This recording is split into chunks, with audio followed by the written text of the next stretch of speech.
Hello, welcome back for more Britain's Hidden History with me, Ross Broadstock, reading from the works of Wilson and Blackett. Right, now we're going through this dodgy period of kings. There's some shockers. We're on Richard, and then looking at the Henry II, or would it be Henry III? The ninth Henry never gets mentioned. Thomas Becket and his power drive to try and become King of England effectively. Right, now when this, the young Henry we were talking about, the one who didn't count, and I go back to the reading now. So as young King Henry died before his father, his younger brother, Richard the Lionheart, became the next king. And when old Henry died, and then Richard died, his surviving brother John became king after murdering his nephew Arthur by throwing him out of a castle tower. Nice bunch, weren't they? Now, King John is interesting. This week, get on to why John is absolutely crucial for particularly Welsh history and the way it's being treated. And the way the whole of British history has been rewritten and changed makes a lot more sense when you understand the background to it and why it was done, all right?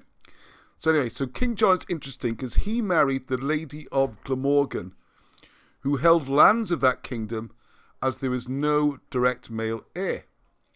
Actually, Isabel, who was her name, Isabel was the third daughter, and her two elder sisters were passed over.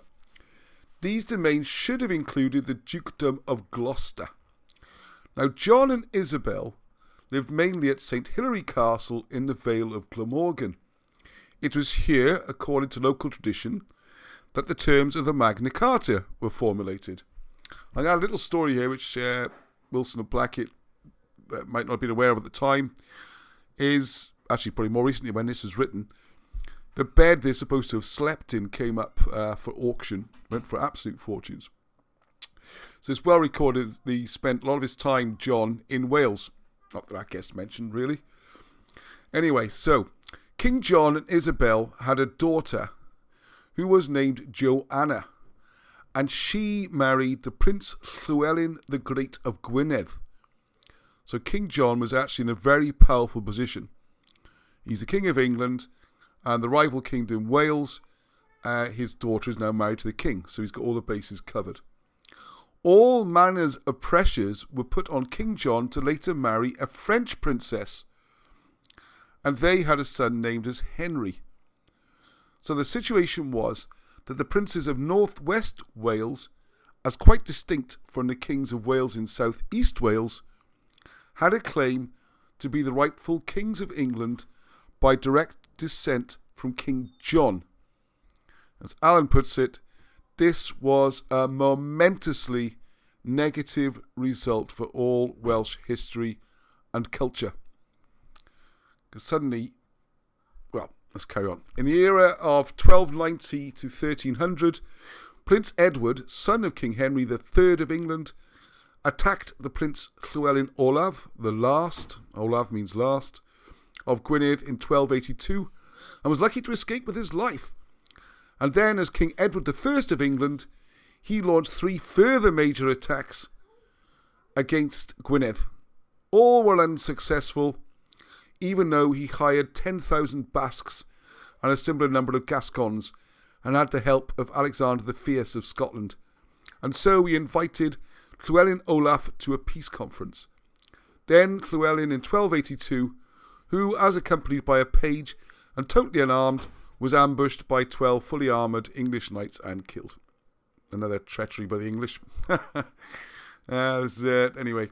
Then after 18 years, when Edward I of England succeeded in murdering King Morgan of South East Wales, and the Prince Blethyn of Powys, who's done a clean sweep now, he's got rid of all the kings, he appointed his second son, Edward II, to be Prince of Wales, in this case Gwynedd, actually. This was done to permanently seal off any claim of descent from King John via his daughter Joanna to the throne of England.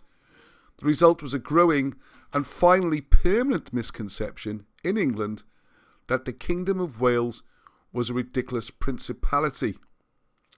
Wales, Cymru, always was and still is a kingdom, with some 80 successive kings starting with Brutus around 503 BC up to King Morgan, murdered in AD 1300.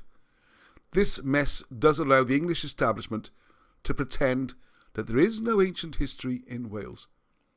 The current pretense is that there were no Welsh kings. This then means that many ancient inscribed memorial stones are somehow incorrect. They then pretend that all the massed accumulation of ancient Cymric, and by extension British, history is somehow a gigantic forgery. This allows the London establishment to discard everything authentic that does not fit with the ludicrous fabrications that began to appear after AD 1840.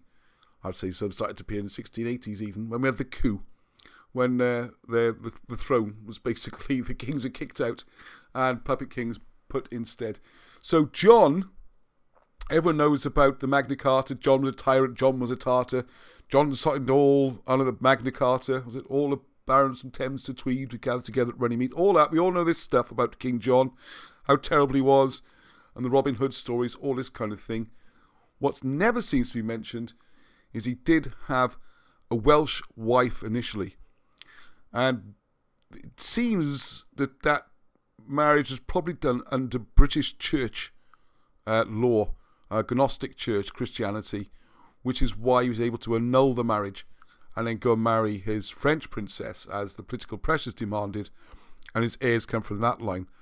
But the difficulty was this Gwynedd line, because he's married into the kingdom of Gwynedd, from then on descendants in Gwynedd had a claim on the English throne. And to include Wales, the whole of Wales into that claim, they had to kind of be fudged to be made into kings and queens of all of Wales. Whereas actually the real kings were in the southeast, and even the separate princes in Powys in the Midlands and in the West Wales, other princes. So it was a kingdom, nothing like being portrayed. So John is absolutely crucial, and it all comes from this chaotic period of dreadful kings and rulers. So there we go. It's got slightly different topics. Next one. Until then, I'm really looking forward to see what the comments are on this. So take care till next time. Heddwch.